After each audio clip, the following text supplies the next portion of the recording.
Live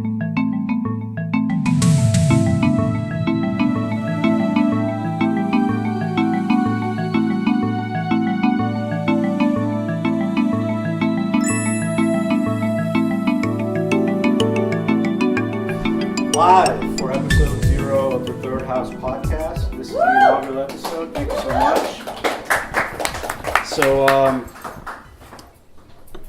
we're kind of going to get into this, right? Because often I find, based on the kind of stuff that I'm getting into myself, in my life, in my work, people ask me, and I can't really explain it. It's something that has to be experienced, which can sound like a really creative cop-out, but I still hold to this idea that the experience of what we can do in a space like this can really fill in those kind of nuanced understandings about what the value of this kind of work is. And I sense, based on some of the faces I'm seeing in this room, some of the individuals who've come, this is the kind of work that we're all getting into in one capacity or the other to create change, ostensibly, maybe. For the worse, for the better, I don't know. So let's kind of get into that, right? I'm gonna bring you into this space and kind of intro these individuals that are going to be joining us here tonight. But I want to do it in kind of a different way, kind of a welcoming, right? So it's kind of a welcome letter that I wrote to all of you, right? Because whether it's out of curiosity for content, curiosity for context, you came here in physical presence, in spiritual essence, all those millions watching tonight live. We don't know. We can hope, right? Let's be intentional. So that's there. But we're here, right? So we're here to co-create an experience we hope will be one point along your continuum toward living your authentic self. How do we do it? We settle in, we breathe into the moment, and then you release your curiosity, you open your mind, because we're going to be living some stories together, which isn't going to be easy, because it's not going to be easy for any of us to communicate those stories, but it may not be, or it may be as difficult for you to experience them alongside, right? So those of us engaging in the narrative exchange tonight formed a circle of understanding around our shared lived experience. Tonight we're opening that circle to all of you, and all you have to do is open your awareness to what will begin to happen. This isn't just telling, this is the social construction of our reality. So I want to introduce the members of our core circle. Our anchor tonight is Kieran. He's the one who manifested this reality you're experiencing all around you. Third House Books is not just a physical space or an emotional reprieve. It's an idea that transcends our current understanding of how we choose to live our lives. We'll come to understand this idea and the mind that generated it tonight. And then for all of you who are experiencing this asynchronously, Garrett is the mind that has created that experience that you're experiencing, that I'm very curious to experience myself for the first time later. So anyway, I trust it's going to be awesome, so live up to it, right? So Garrett's a communicator by nature. He carries a powerful message about pain and struggle and emergence and resilience, a story that will enter this world next year. So watch the space for the exclusive with the author. Tonight we're also joined by two healers that are bringing their medicine into the circle to help us navigate the journey. Brady brings intuitive practice into the space of aligning selves, aligning understanding, to produce a whole self-understanding of who you are and where you're at, and dwells in the white spaces of the page and the middle spaces of life, bringing her ability to harness movement, kinetic energy, kinesthetic, raw, painful, joyous expression to help us understand the unspoken truths about ourselves. So we'll soon get to know more about their practice. And I am Siraj, your guidepost along this meandering path. All right? So let's prepare the stage by grounding ourselves in the narrative that's led to this moment. This is authentic self-work, making a study of your own narrative, analyzing it, structuring it, restructuring it, reauthoring it. So to help us center on this moment, we meditated on our story through poem. Oh, he's going to read a poem. So anyway, this is a different kind of poem, right? This poem didn't come out of the vast recesses of my mind, which could make for a good poem, but this came from all of us, right? This came from narrative exchange. This came from us experiencing narrative method, experiencing the co-construction of meaning, and then sitting and analyzing it and drawing themes. So these are all themes from our stories, and they've created their own kind of arc. So this is going to give you the idea of the story arc for tonight, and then we're just going to go, right? So we'll drive the bus. So listen to this, see the arc, settle into it, and then we'll get started.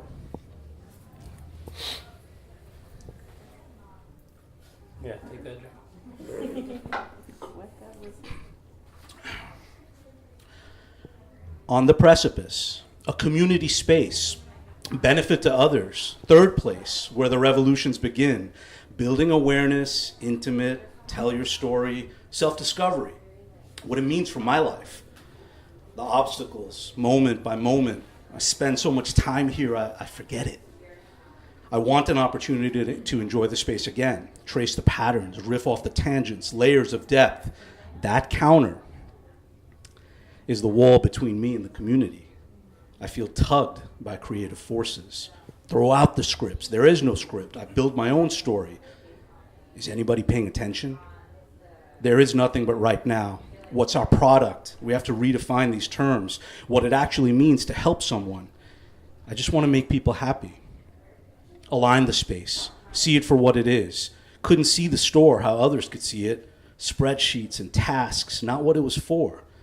People take. I give. Choosing the identity. Third house says, come and receive. Agree to vulnerability. Set the table. It's real, but you don't let anyone know you do it. Denying my truth made me physically ill. When is it safe to say who you are? Honor the space. Not seeking answers, but the right questions. To begin the right journey. Reconnecting with the why. Sharing your heart with a friend. Squishy boundaries. We are not invisible.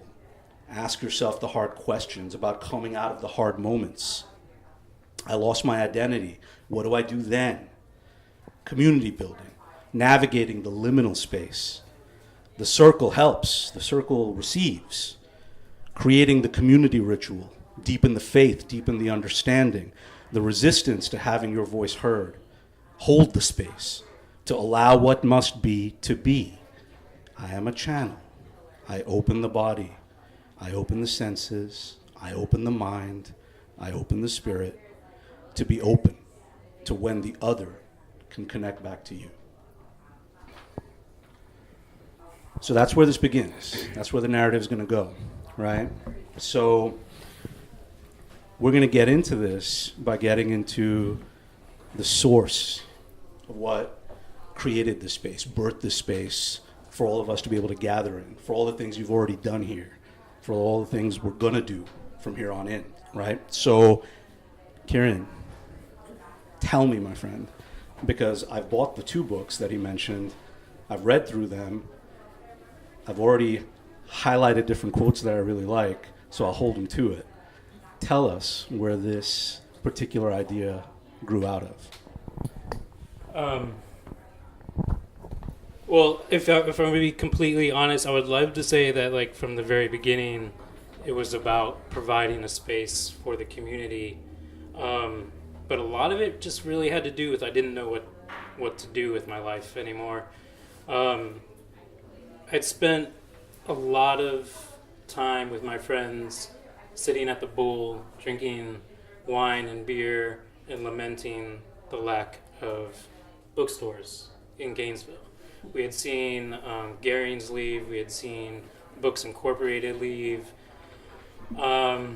Even Barnes & Noble leave, and Books A Million from this side of town leave. It just came to a point where it was just like, instead of crying or lamenting about the lack of a bookstore, why don't you just try to build one and do it? So that's conceptually like sort of where it started from. In terms of like what it is today or what Third House became, why it's called Third House, it sort of started out as it's always circumstantial to me. Like it was about finding the good place for it, and I stumbled upon this space, and it's small. It's like really small. I think we're sitting in like 650 square feet. Well, technically we're sitting in half of that, about 325 square feet. And so we had, I always use this we, the royal we. One of the first things I learned when reading about opening a small business is if you're doing it on your own, always say we rather than I, because people will have no confidence in you if they know you're the only one doing it. Who's this fool doing this thing on his own? No, it's we. There's a lot of us in it. I have investors. Trust me, it's going to work. Give me your money. There's other people who've already given me money. It's totally fine. So the idea when I got into this space was that there's no way I can have a regular bookstore in here. So that and the timing of our opening, which was the week before the election. And it became evident to me that this needed to be a space that wasn't just a bookstore anymore. I was bartending at the time, and I actually bartended on election night. And it was a really busy night at the bar, and I didn't have a chance to keep looking back at the TV and seeing the results, but I could see everything that was happening on the looks of everyone's faces, like from elation down to complete shock, awe, and devastation. And in the following days, it just sort of occurred to me, we had been open for about a week, that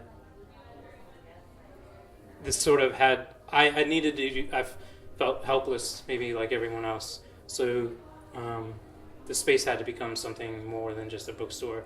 And it helped out that I'd luckily chosen a title for the store already, a name for the store, Third House. And this was,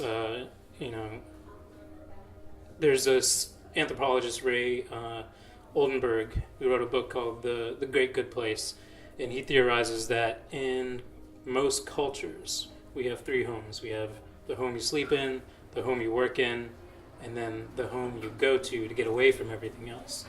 Where the place where you go to talk politics, where you go for gossip, where you go to have a drink to get your mind off your stresses, where you meet friends, where you laugh, and where you learn things.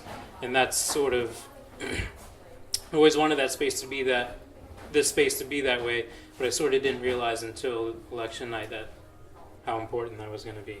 So it was a moment of transition that also spoke to my heart, has spoke to Anne's heart, a moment of need, that spoke to Brady's heart, and the same thing for Garrett, right? Like there are these moments of recognition that we come to because in order to assess the need that's in a larger space, we have to reflect on a smaller circle, right? Our own space, and we assess a need in terms of seeking to belong, in terms of seeking to connect, in terms of seeking to kind of expand that circle, right? To welcome a few others in. So this happened here, and when did you fall in love with it? When did you fall in love with the experience? When did you fall in love with the possibility of what you were starting to see every day in terms of what it could be, what it could become? Well, I think I fall in love with it in sort of in micro spaces or micro times, microcosms.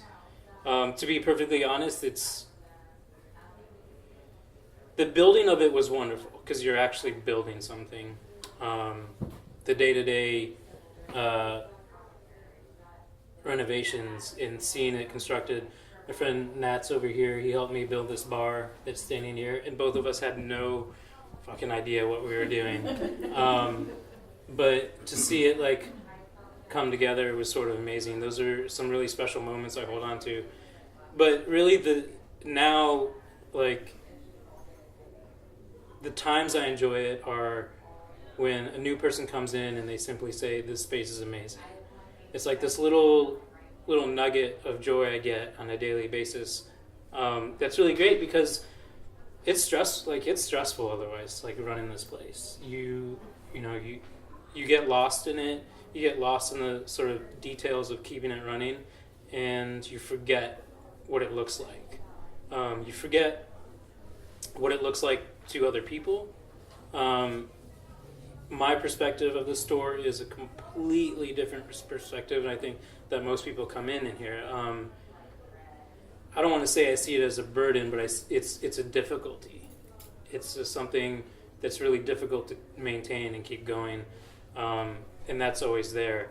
So what becomes really important is people coming in, which I guess goes back to maybe the original purpose of it, is that isn't so much about selling books or making money, but having people come in and enjoy the space, because that's really what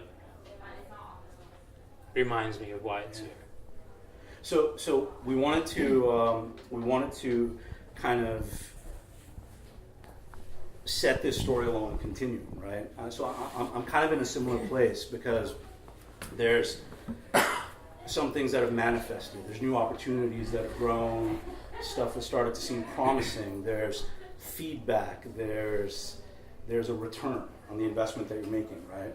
And then suddenly, out of nowhere, weirdly, I could say it stalls, but it doesn't stall. You stall, right? You stall in that space, and suddenly it starts feeling very familiar. So I know for Karen and I both, it was kind of important to be able to connect with other members of this circle for whom the opportunity may have stalled, the opportunity was just beginning to be defined, and weirdly that became a very connected space, right? Because defining and then redefining start to kind of blend together. You lose a sense of time relative to that. It kind of starts to happen all in the moment, all in one moment, right? So we've been talking with Anne quite a bit, right? And there is an aspect of this finding that right specific expression, right? And I've been with her kind of deep into this space. Finding that expression, you run up along a lot of the almost expressions, right? That this kind of seems like this kind of seems like it can go one way or the other, and it doesn't always feel right. It feels right for a little bit, and then it starts to itch a little bit, and then it starts to feel a little bit more uncomfortable, and then you kind of look at the people that you go to see every day, and you think, oh, is there anything else that I could be doing but this particular thing in this moment? And, wishing for catastrophic things to happen on the street. I don't know, that might just be me, right? So all of those things are there. So that's where the differentiation begins, and starting to see, like, what is it that really gets you about the thing that you love, right? So, Anne, in that capacity, why don't you share with us in terms of what is it that you're finding about what you love within what you do, and then finding the kind of strength to also say, I don't do this. So. Oh, how long do you all have? Yeah, right. Yeah. I think we'll for me, what I do has a very defined idea in the masses. Because when I say, "Oh, I'm a theater artist," I get a lot of stories about how people were, Annie gets their gun in high school, and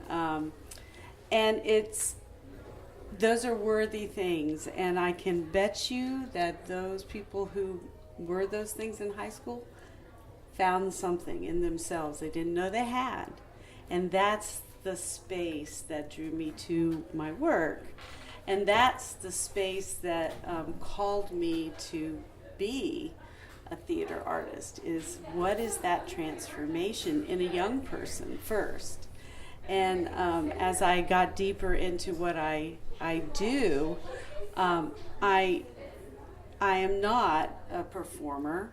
I'm not somebody who I would be lying if I said I didn't like to, talk in front of people and all that kind of thing.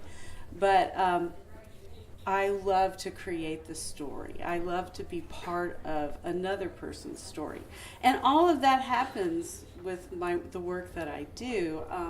I love to work with people who didn't know they had it in them, who aren't necessarily actors. Working with actors is a wonderful, wonderful thing. But they have in their mind their art form. But I guess I see in other people, when they discover that performative art in themselves, it's like a huge change, a transformation. And stepping into that space takes so much courage. And I love to see people be brave. And so what I do gives me that. I work with people's stories. I want to know your story. I can't write your story. I want to know your story. And I want to be able to show you a different part of that story. Suraj mentioned the white spaces. White spaces to me are beyond the words. And that's what I do. I want to go beyond the words. I want to go, so it was really hard to break through the idea of what the general public thinks theater is, and thus who they think I am. And so that's a continual conundrum for me. I'm having to continually think and rebrand myself and think, but throw theater out of your logo and things like that, and that's fine. I can let go of that.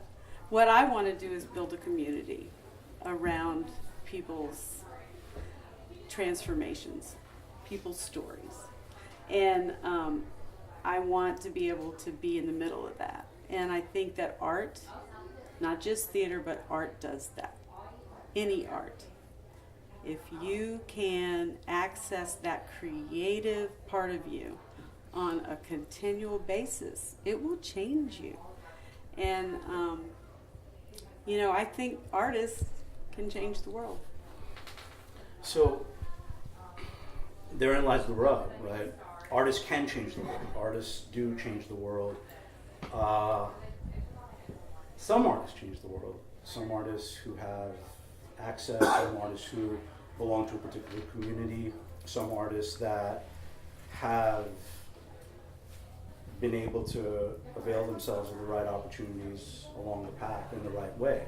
Many other artists take their artistic expression and they just, like an octopus squeezing through a keyhole, they just contort themselves and bend themselves and push themselves into spaces that don't feel like the expression that they originally intended, right?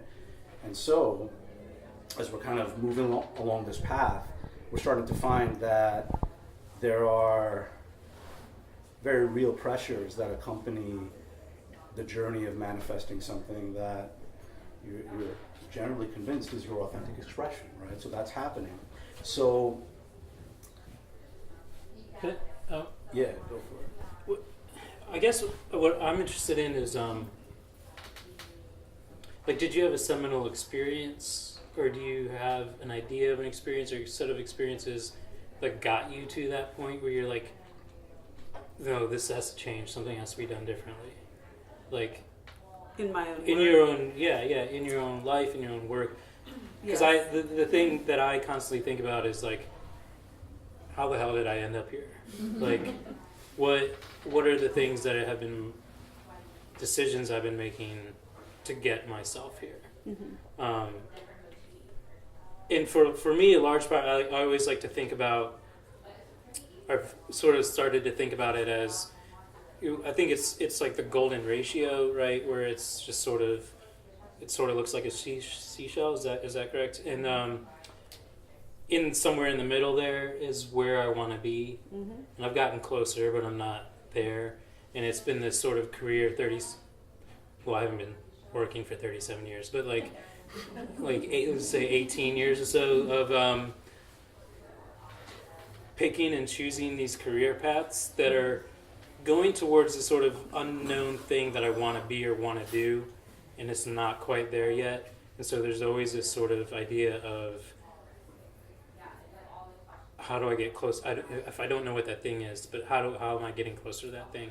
And what's that thing that's driving me towards that place? And it was mentioned in the poem. I just one of the things is I just always want to help people, and I can tell you and go on about all the neuroses and experiences in my life that got me to that place where that's become like my main concern. But like that's a real thing, and whether that's good or bad, those are things I'm working through. But I guess what I'm interested in, and maybe I think others as well, are just like what gets you to that place, like what experiences you might have had. Yes, I can say that there's definitely been a defining moment when my entire life changed, and I had to reinvent myself. Everything that I knew, everything I knew that was who I was, changed in an instant. And my husband died, and after almost 30 years of marriage, very, great marriage. I couldn't complain. I had 4 children. They're the light of my life. But at that point, I was no longer a wife. I was a mother, but my children were getting older, and I was faced with, well, what are you going to do with yourself? And that took me to that core place of, what do you love? What is it I mean, sounds like it was very fast. It wasn't. It took years. Mm-hmm. But it really brought me to a place where all of my life was challenged, and it had to be, or I couldn't move forward. So I quit an unsatisfying teaching job, and it was very satisfying in that I was able to be with children and kids and teenagers, which I still love those folks. And then I sold everything and went back to graduate school. Mm-hmm. And at 50-something, much higher than you'd think. And that was challenging. So it was putting myself in that space of if you really are serious about a reinvention, then you've got to take the parts apart completely. Right? Can we talk about quitting for a second? Like, I think it's really... Sure. Yeah, I mean, no, this is sort of what I identify with. I think is so... I sort of am ashamed sometimes to talk about, but whenever I encounter someone who's struggling with their job or their graduate school program or their undergraduate program, and they say almost instantly, like, all I really want to do is this. I'm just like, quit. Like, just don't be afraid to quit. And because that's what I need you to know. I quit. I went to grad school for 5 years here at UF. 5 years spent doing PhD program here at UF, and I have a couple of my colleagues here, Raphael and Nat, who toughed it out, and Raphael is toughing it out. And so much respect for them, but it just, like, for me, wasn't there. And I remember those 3 months of my last semester there is like 2013 spring semester, from February through April, and I turned 33. I couldn't see a future for myself in it, just the way academia was going, stuff like that. But ultimately, like, I came across this article, and it was the founder of Talking Points Memo, this sort of left-leaning, very progressive left-leaning website, and he talked about he quit his PhD program in history, And it came down to a decision where he went to his advisor, and his advisor's like, well, who do you want to write for? Do you want to write for 350 people or 30,000 people? And he's like, I knew what the right answer was. The right answer was 350 people. But I said, I want to write for 30,000 people. And he quit. And so I wrote to him that semester, and I was like, I'm thinking about quitting my program, and these are the reasons why. And he wrote back, and he's like, I don't think you need me to say anything. I think you've already made your decision. You're just waiting for someone to tell you that it's okay. And so I can't sort of like advocate enough. It's like, quit if you don't want to do it. If you've honestly put in the time and the effort and you can't see it going anywhere. Our society, our idea of the sort of Protestant work ethic idea keeps telling us that you have to finish this thing no matter what, even if it's not what you want to do. And it's really messed up. It's like, it's not that important. So I guess it's like one of the things that I sort of still struggle with to this day. And I was actually I've had a really emotional week, and I was like, I don't know if I can do this anymore, talking about the store and things like that. And I'm like, you know what? We're going to do this podcast, and I'm going to say, I'm done. I'm done with this stuff. Very dramatic. Yeah, I know. Yeah. Yeah. And then, ruin all of Siraj's dreams of podcasts and stuff. But no, I'm not going to quit the store. But I think it's a healthy thing to think about. I was like sort of going through the idea of, is this okay to think about, and not feeling shameful about it. And I had to remind myself, it's actually really healthy to think about that, because it puts everything in perspective. And I think you, Garrett, have a phenomenal story of like quitting music and coming back to it and stuff like that. Maybe, I don't know, I would love to hear that again if you wouldn't mind. So let's say one thing relative to that, right? Because this is an important part of this. I mean, the expression is being made as, screw it, let's just quit. This is something that isn't going the way. Maybe you have some indicator, some reference point making that decision. But what we're really getting into is a space of not necessarily thinking about quitting, not necessarily thinking about staying, but can we hear our intuition, right? Is that intuitive voice accessible in that moment, like that? Like when Jordan wanted to hit a turnaround J out from beyond the three-point line, like he could do that when he felt like doing it, right? So he did it because he practiced that particular thing. So what we make a practice of is intuitive understanding, and that's what I want to piggyback onto that statement, right? Like, so there's that story, but there's parallels to that story relative to now, right? So how has the intuition changed? How has hearing that changed?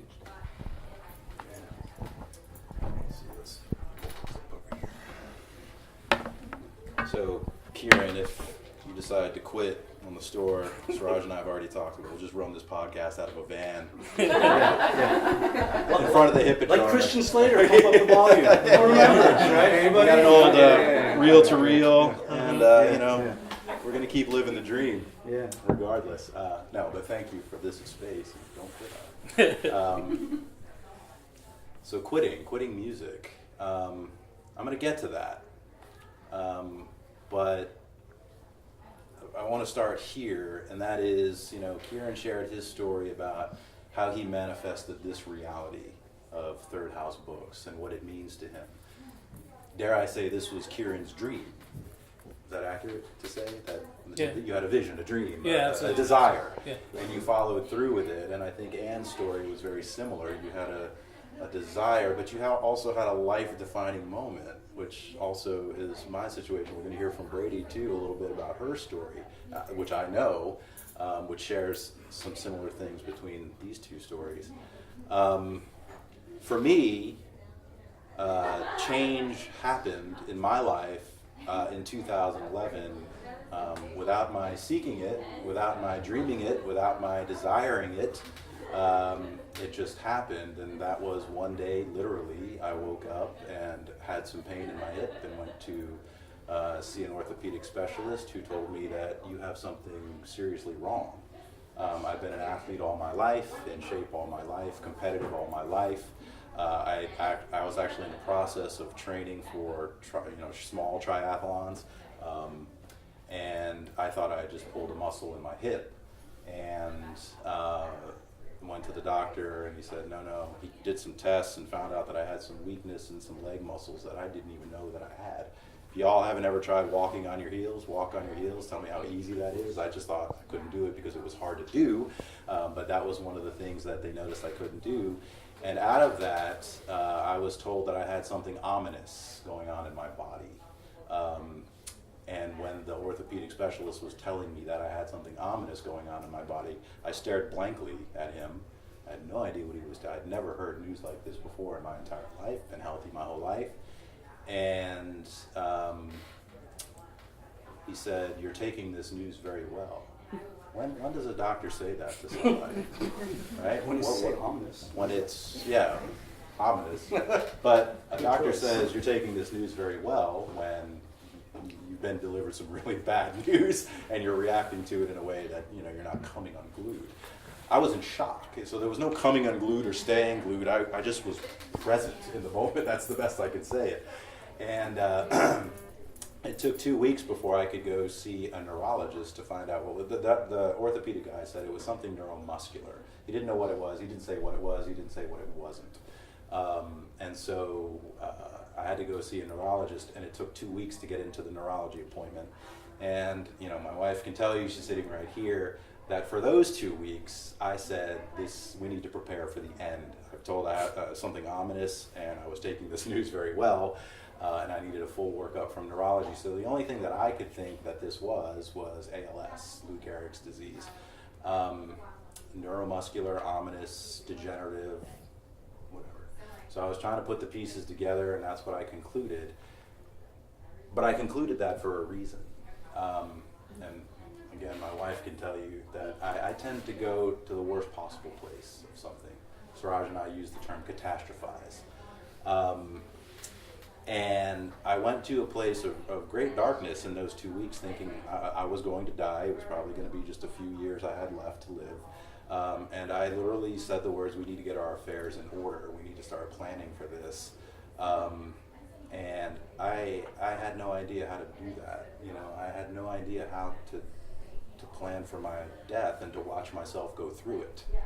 Very consciously aware of what was happening every minute of the day. And like I said, I went to the darkest places of believing that I had been stricken with ALS, and some of you may know people with ALS, and you may know what that is. I went to the worst possible place because of a series of events that started way back in childhood that led to me quitting on my dream, which was music. I've been a musician all my life. But when I was a young child, I was sexually abused and sexually molested repeatedly by, and we'll just say an older person, man. Shortly thereafter, I was introduced to the concept of God. And I'm not even going to qualify that in any specific religion or context. I was introduced to the concept of God, and I was introduced to the concept of God as God being a very judgmental, disciplinary, and wrathful being, and that if you weren't aligned with him, you're in big trouble.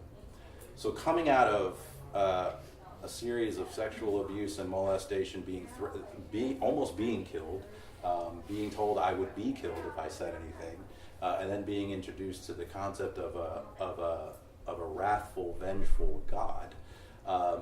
That I think, based on, Suraj mentioned I'm writing a book, and hopefully the book, will be ready for publishing in 2018. It traces the story of connecting all these dots. So going through that sexual abuse, and then going through the introduction of a supernatural being, being a vengeful being, a wrathful being.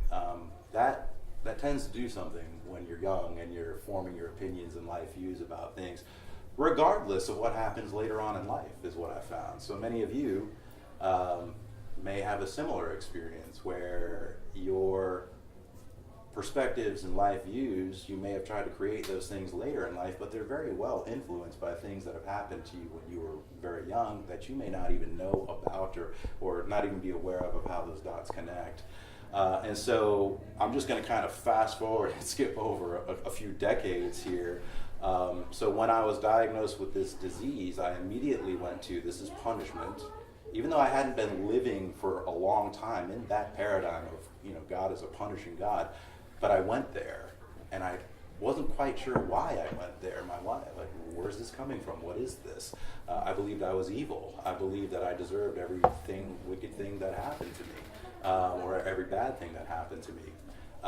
And I began to associate that with one of my great loves in life, which was music. I've been a musician my whole entire life. From the time, from my earliest memories of childhood, we're literally banging away at piano keys, and I could sit there and just pound on an E on the piano all day, all day, and that note just spoke to me, it just resonated with me, and then I would just place my hands down on the keys and play chords. I didn't even know what I was doing, but it was bliss, it was lovely, it was life, and so I did music my whole life, and then I believed that I wasn't deserving of music. Right before my diagnosis of my disease, not only was I not deserving of music, but I had perverted it. I had desecrated it. I had made it an idol. I had worshipped it instead of God. I had sold out for my passion, my dream music, and going to those dark places, going to the worst places. I believed that I was evil because I did that. And that there was going to be punishment coming my way. And so I quit music because I believed that there was no chance I could possibly be successful at it because I loved it too much. Does that make sense? I don't know. And then shortly after quitting, literally in a rage, I had a music studio. I was a performing artist. I unplugged everything. I threw it up in my attic. I got rid of it. And I said, I'm not doing this anymore. And I resorted to some we'll just call them for right now, addictive tendencies. And out of all that, then the next thing that happens, I'm diagnosed with this rare, incurable, untreatable neuromuscular disease. I haven't told you what it is yet. It's called Charcot-Marie-Tooth, or CMT. Probably never heard of it. I never did either. Charcot-Marie-Tooth, 3 French guys that discovered this weird protein deficiency on your nerves that degrades the myelin sheath and atrophies muscles. So my arms and my lower legs, my muscles are atrophying. There's nothing I can do to stop it. And so, anyhow, so quitting music, giving up on that was the result of a paradigm, a mindset of externalizing that. And what I think I've heard from you guys is you've internalized your dream, your vision. You've not placed that or located that outside of you for validation. I'm sure certainly we look for validating people in our lives to help guide us and direct us and all that. But for me, everything I did was sourced externally. Like, it had to be validated by another person or a higher power. It was never from me, even though I would have told you banging on that E was what I knew and what I loved and what I did. But even quitting became something that we seek validation for, right? Leaving something, leaving behind what could be a love, what couldn't be a love. Did it come from outside? Did it come from within me? But that's the part. Again, we're narrowing in on this. We're starting to get closer to what this is. There is a lot that gets into that space of confounding understanding, confusing understanding. There's a lot of different voices that are coming from different spaces. I don't know, did I buy into this? Did I like this? Did I trust this? Whatever the case is. Again, the question is, how do we find those particular voices, right? So, Brady, you've been listening to voices for a very long time. And I'm sure they've all been very interesting. And I haven't been committed yet. Yeah, right. The year is clearly not someone's over. not So doing yeah, their job. so let's go there. But the idea is this, right? When did that understanding first come up? We've had struggles, we've had losses, but then you start listening to that voice. How do you find it in the din? Yeah, and the listening to it is the toughest piece, because I come from a family of psychics and mediums and intuitives. It's what we do. But it's also what we don't do, because it wasn't safe back in my grandmother and my great-grandmother's age. So we knew it. We did it in the house with family, but don't let anybody outside know, because you get run out of town or you get burned. So that's, the red hair's there for a reason, the cough is there for a reason, the smoke is never far from me, I'm afraid. So I grew up knowing stuff that other people didn't know, and not fully understanding that other people didn't know it too. So I would walk into a room and I would be able to tell kind of who was together, whose marriage was breaking up. I mean, I can read a room, and I would leave and say to my girlfriend, oh, so-and-so is getting a divorce. And say, how do you know that? I do. And it'd say, no, they're fine. And 6 months later, there would be a divorce. Clearly, I caused it, right? Somehow my thinking about it caused it. That's something that happens when you're a kid, by the way. Everything that is negative that comes across your bow, when it actually happens, there's always a thing of, did my thinking about it cause it? So there's this listening to, and there's this ignoring of, yeah, I don't really know that. So I've been married 3 times, which ought to tell you how much I listen to my intuition. And it's taken me until 10 years ago, maybe, when gratefully my last husband decided to leave. For me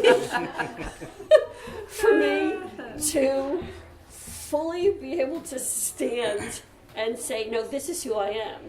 This is what I know. This is what I do. And how that goes with quitting for me, and one of my former bosses is here, so she can testify to some of this, is quitting is the easy part for me. Sticking to jobs I hate is the hard part. I'm intelligent enough that I can pretty much be successful at anything other than bookkeeping, accounting, or anything to do with math that I put my hand to. But 6 months in, and I am bored to tears. I want to talk to you. I want to know, well, if you're there. I want to know what's driving you. I want to stop following the rules about what you can and cannot do when a teenager is sitting across the room from you and you're in a mentor position. I don't care about the rules. I don't care that they have to get to class. I want to know what's going on. And I finally got to a place where I am beginning to put all of that together and step out and say, I'm an intuitive life coach. This is what I do. I'm a psychic and a medium, and yeah, I do Gator nights, and I will read for 300 kids in a night. And it's always the same thing. Why are you in what you were talking about? I fully envision actually that on a Monday after a Friday when I've done that, there's a run on all the advisors. Because the biggest thing that happens during those nights is I'll throw cards and look at the kid and say, what'd you say your major was again? Microbiology. Yeah. What is it you really want to do? I want to be an artist. Yeah, you need to quit. And I'm hoping that at least some of the time that happens and they're empowered enough to go and do that. But I don't do rules. I don't like rules. I want to be able to find out what you want. Let's talk about the places that hurt. Instead of finding out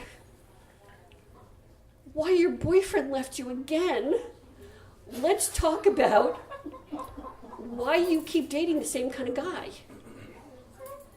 Because if you flip that, you can flip the narrative. So how do we get to your story? How do we figure out what that looks like for you? And as much as I resisted moving to Gainesville, I'm from New York. I lived New York, New Orleans, San Francisco. I do big cities, but I got divorced. I lost my job. I lost my house.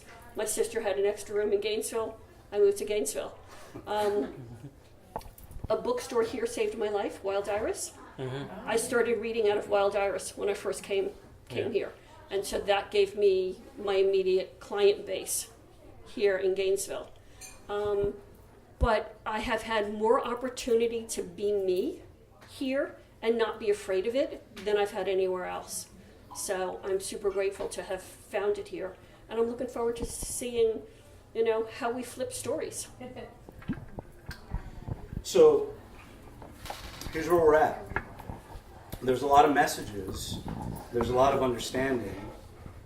For a long time, I wasn't sure whether that understanding was something that I came to or that came to me because it was drilled into my head, or it came to me because she said it and I listened to whatever she has to say, or it came to me because he said it because I want to be like him. Whatever the case was, those messages came, they formed identity, we walked with it, then somewhere along the way something hit, crisis moment, we became shaken, our pattern was disrupted, and suddenly we started to smell the air in a different way. Things are shifting, things are changing. Is this me? What's me? Is the new thing me? Is this me? Sort of feels like me. So we're in that kind of place of starting to figure that out. So that's the liminal space, right? That's what you've been talking about this whole time. There is a place of transition, even in a place where, I look at Kieran's manifestation. Let's call it that. This reality that we're sitting in, right? It wasn't there. He's just like you, just like me. There's other stuff going on. There's stuff to commit to. We don't have that time. Maybe not everyone says, just quit, as Vociferous said, right? That's a power. That's a invocation, right? That's spell casting right there. Just do it. But the idea here is, I'd come to this place and I'd be like, oh yeah, I've arrived. This is it. This is where I've wanted to be. And as the people who know me in this room know, existing world without end in a bookstore is a very, very beautiful place for me to think about, right? Except like Burgess Meredith, Twilight Zone, the librarian broke the glass. It's like, I'm finally alone. No one else to talk to. I could just be with my books. Crack. Like, oh God. So we did it. We did it. We're sitting in it. So where's the new understanding coming from? What are the parts that you're differentiating as key, don't keep? To go in terms of identity, it's absolutely true. The store has become it's an extension of me for certainly, because I can feel my moods change depending on the day that I'm in here. I'm here every day, and so bad days in terms of sales or people coming in are my low days. And, it's not because I want to make millions of dollars, but because I want the place to stay open. My good days are good days at the store. In terms of sales, in terms of people coming in and expressing their joy in here. And almost any event day is like a high day for me. So today is a really great day.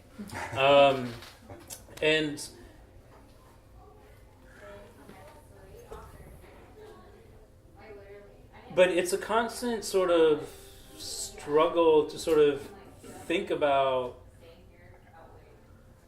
I'm not sure it's here yet. I'm not sure I'm here yet. I think, to go back to that sort of golden ratio thing, I think this is maybe just sort of a point on the path that I'm trying to get to. And if I'm gonna, I wanna be a writer. We'll just say it. I want to be a writer. But I'm too afraid to do that. So instead, when I got out of college, I became an editorial assistant at Ski Magazine. And I moved out to Colorado. And so I wrote little articles and edited articles, made copies, fetched coffee for everyone that worked there. After that, I moved to Boston and became an associate project manager for a publishing company. So I actually produced books. Then after that, I went back to grad school. I went back to school to get my master's in English Lit. And then after that, I was like, well, I should get my PhD. And then after that, I was like, I'll become a bartender. And just talk about the books. Yes. That's a linear path. Yeah, absolutely. And I'll work nights and I'll write during the days. Instead, it was work nights, drink your face off, sleep, and then go back to work. There was no writing happening. And so it was again like, what would... The next step was, okay, I'll become a bookstore owner. That's the next closest thing to be right. It's like these roundabout steps trying to get to this thing I know I really want to be, but I'm still too afraid to get there. And so what's really weird now is I've gotten to this place that Third House is that I love this place. I love what it's become, and somehow pursuing this thing that I was too afraid to get to, I got to a spot that I'm totally cool with right now. Yeah. If that makes any sense. And this is sort of the struggle with identity, is like what we do on a day-to-day basis. Like I've struggled all the time against the idea of your occupation being the definition of you, of like who you're supposed to be, your identity. And I've always sort of been I always felt like there's two camps, right? You work a job to live your life, or you live your life through your job. And so I guess I've always been seeking that job that I can get up every day and enjoy. And I'm not sure I'm there yet, but conceptually the idea of being a bookstore owner still is there. Like that's the idea. Like it's year one, so it's still it's not there yet. It's like stressful. But like that's the idea, and I think like we were talking about earlier, like how I'm trying to fight against my own personal neuroses of wanting to sort of give to people, and it's based on a lot of experiences I had having a family, specifically parents that gave in very sort of physical ways. Like I had lunch made for me every day. I had all the clothes I needed on my back, the school supplies I needed, the toys I needed, but the sort of emotional support wasn't there on a day-to-day basis. So I've sort of become this person that like I seek out people who it's weird, I can sniff them out. Like all of my relationships, I'm just like, oh, you're broken in some way. Come here. Let's go get a coffee. You know. Let me give whatever I can give to you emotionally, and then you come to all of a sudden like you give so much of yourself. In the moment you think you're doing it altruistically because you don't want anything back. You just want to be loved, but it's a ridiculous thing to expect of another person to give that same sort of thing back to you. And so eventually you start to despise them. And this has happened over and over and over again in relationships that I've had. And I guess what's interesting to me now is what I think about constantly, because I'm finally aware of this pattern that I've been going through, is that am I doing this with the store now? Like, am I giving to the store, to the community, blah, blah, blah, and I'm waiting for people to come in, like, by the droves, and, like, and This say, place. like, this is Look what amazing. This is it. Come home. Yeah, and it's like, yeah. Well, it looks like it's happening. Yeah, there's a drove. It's all. Oh. Right. I'm not crazy. I have not been gaslighting myself. But that's sort of the constant struggle. It's sort of the thing I've gotten to at this point in my life is understanding what you can control. So it's not bad to give. It's not a problem. what I have to understand is like what's out of my control is what comes back, the reaction from that. People are living their own lives. They have their own ideas of what it is to reciprocate. They have their own things that they're reciprocating at, and it may not be me necessarily or the store that they have the energy and time and space to do so. And that's totally out of my control, and I have to sort of, these are the things I work on every day, coming to terms with that. And understanding that what I give here doesn't guarantee a certain sort of reaction. But I can be happy with simply with what I give, no matter what happens. And if it fails completely, that doesn't mean I'm a failure. It just means that the time wasn't right, like the circumstances wasn't right. We live in a wonderful community, but to be honest, Gainesville doesn't have a lot of spending power. Like, it has a lot of creative power and a lot of building power, but we're not a rich community. We're not a community that can afford to come and buy books every day. We're not a community that can afford to do a lot of the things where bookstores thrive in other communities. So to go back to one of the points we were talking about earlier, so readjusting your perspective of what this place is supposed to be, readjusting your perspective of what you're supposed to be doing. And so these are the things like I'm thinking about constantly. These are things like I was thinking about this week when I was like, oh, I'm going to quit the store after this week. But you know, you have to remind yourself, like, readjust your perspective, man. Like, this is all a process. You have responsibility over so many things. You can't be responsible for someone else's life. That is their responsibility. And if they allow you into their life, then great. You're lucky you can do that. But it's just about what you can do and understanding that doesn't necessarily mean anything beyond other than that. Like, very simply.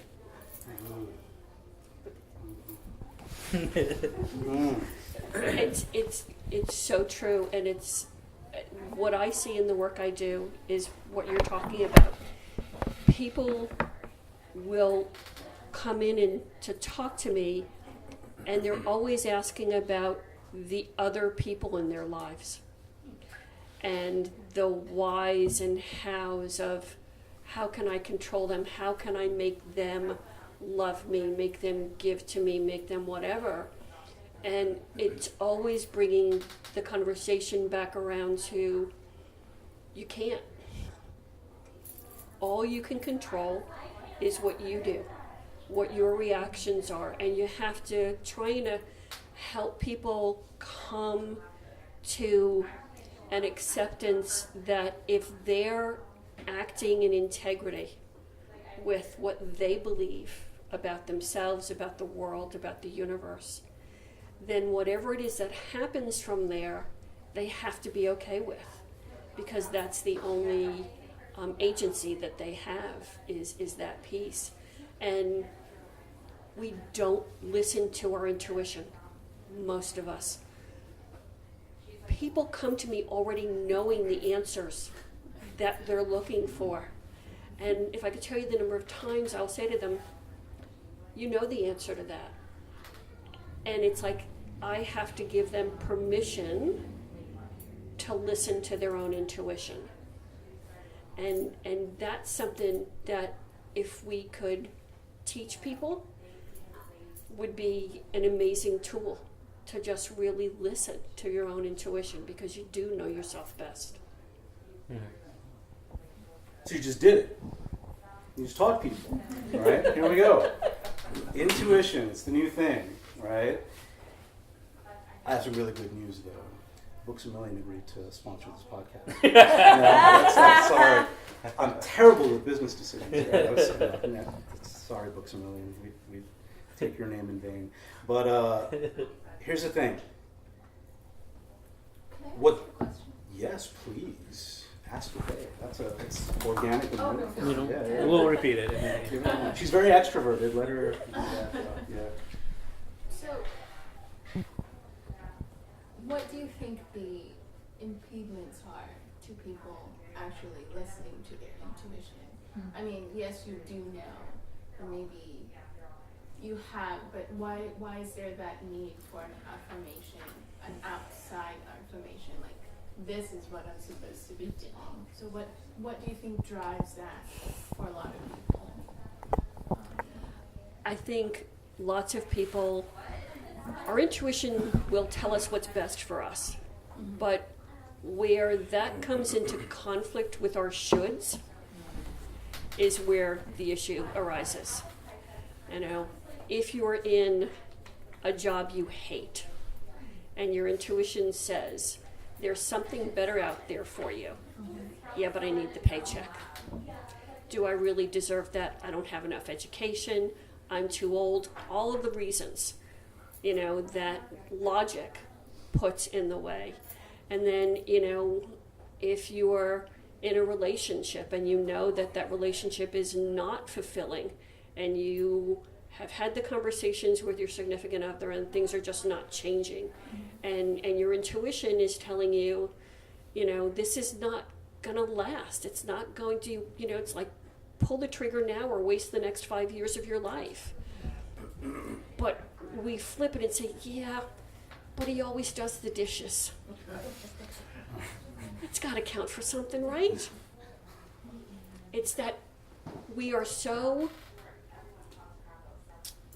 I can't think of the word, enculturated. I don't even know if that's a word. Programmed, whatever. To not be selfish. And there's a big difference between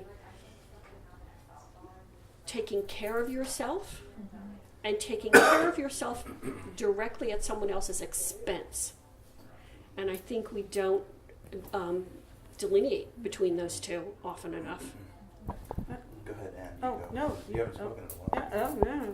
I'll go after you, unless you say what I'm listening. Oh, I don't think, well, I think we tend to put ourselves in other people's stories first. And that we tend to, oftentimes when I hear people tell their stories, they're always talking about someone else. And they're a peripheral part of that. But the power of being able to put yourself in that center place that accesses motivation, that accesses intuition, that accesses things that are so much deeply embedded in us that it's taken, and sometimes it just means having time to yourself and being able to breathe in that air of who am I really? What do I want? I mean, in theater, that's the best question ever for any actor is what does your character want? And you act on that. We act on what we want, but we got to ask the question. Oh, you got a question back there? So whenever you're done, just. I was going to take a stab at answering that, and then we'll get. So the question was, what are the impediments of trusting your intuition? Right? And then just kind of repeating that. More or less that was the question. Yeah. I think for me, you guys know a little bit of my story. Fear. Being conditioned and told at a young age, and kind of, through various circumstances that I've already described. And then kind of growing up in a culture of, I guess we'll call it in some kind of ways a conservative religious indoctrination that selfishness is sin, selfishness is bad. And so when you have, coming out of situations like I did, where you have a tendency to think the worst about something or the worst about yourself, anytime you think you're trusting yourself, that's selfishness, and that's bad. You will be judged, you will be disciplined, you will be punished for that. So for me, it's taken me a long time to actually learn who I am and what I have to say about myself and the world around me. And that came at a great cost, a lot of anxiety, coming away from always externalizing what I had to think about myself and think about the world around me. And to come to a place where maybe I can trust what I feel, what I think, what I believe, what I see, what I experience. And it took many years, I think it was you that said, it took a lot of years to work that out. That was very difficult to do. It came with a lot of stress, a lot of anxiety. So, Tom? Let's go to Tom. Yeah, actually, you just said what I was going to say. Oh. But I was too afraid to. What? There can't be fear. in this room. Fear. Yeah, this is the circle. So let's kind of round this out based on just a takeaway for tonight, right? So that was beautiful. That was exactly the connection that we were hoping for. The idea of intentionalizing something in your life, not knowing which perspective is right, which perspective isn't, and coming to a place where we can kind of hear that voice, right? So here's one idea that has gone a long way for me, has gone a long way for those of us that have connected here. Hopefully it'll go a long way for the rest of us, right? And that is, as much as there is an importance in connecting with your kind of authentic expression, your authentic voice, there is also great value in receiving critical response from those around you that you've built trust with, right? So community of practice, a community that's connected to the values that you hold close to your heart, the values that you've expressed, that you've put out into the world, and others have responded to it, right? You guys have responded to that call. We called the circle, everybody showed up. So this is a really big deal because the kind of truths that we manifested tonight are evidence-based. They come from a lot of practice. They come from a lot of trial, a lot of error. For some of us, we go deep scientific method with this kind of stuff. But we're also really good at calling bullshit from one another. Garrett does that for me very often, right? I do that in gentle and kind of honest ways as well sometimes. So we do that for each other, and that's really kept us on an always correcting path. And that's the thing. There is no there. It's here, right? This is the moment. You're working with the best evidence that you have, but put in the work. Show, don't tell. Don't just make a decision. Make a decision based on the depth of connection that we've placed. We can do this. We can infuse our lives with this more and more and more. It's just finding the right group, finding the right tribe, finding the right people. So this is one effort in doing this. So I want to make a special mention that this space, Third House Books, for me, has become something that, honestly, if I could trade in the heaps of value that are building within me into cash in your register, I would do it. Man. That's what I'm saying, podcasting, right? It can really be, let's just sell out. Yeah, we're onto kind of something here. thing. Yeah, we're onto something. Yeah, IBM wanted to do something with us. But I'm terrible. There's going to be lawsuits everywhere from me based on stuff that I'm saying. Oh, no But one's listening. no one's listening. I think few people out there. So I wanted to kind of come to a closing space relative to this. This is what we're trying to create, right? Hopefully this will be one, there'll be another one, there'll be the expressions of people that are navigating a similar space to the one you're navigating, the questions we're all asking, and there'll be different perspectives, there'll be different value sets, and there'll be different methodologies, right? One size doesn't fit all. So we're gonna try to keep that going as long as we can. The hope for me is that it goes to a place where it takes on its own life and it goes where it wants to go, right? Because that's another thing that I've really learned well. When I came to a place where I really felt like I was most connected with what I did, the thing that I did is I released it. Because when I tried to hold on to it, it just kept slipping through my fingers, right? So I want to thank Kieran for opening this space to us.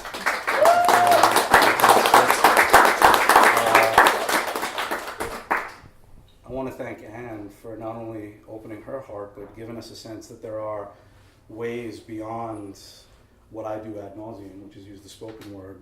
So she's helped me to open up through playback theater, through intentional work that's performative in expression, right? So we're going to hear more about that. Please check out this space as well as the information provided for her website, what she does, because she's in this community waiting to work with all of you. I'd love to thank Brady. She's so humble in her giving that she doesn't even want to be there to be recognized for what this is, right? But she just stepped out for a moment. So same deal, right? To find out a little bit more about what everyone's involved in, check it out. Find us on Facebook, find us elsewhere. And Mr. Hall, thank you very much. Garrett's very deep expression is not something that happens quickly. It is something you're going to spend a very long time with. Think David Foster Wallace. It's a monumental expression. So I do like bicep curls with it when I get through, right? So these are all things that are going to drop soon. So watch this space. Thank you for all coming. Thank you for sharing your energy. And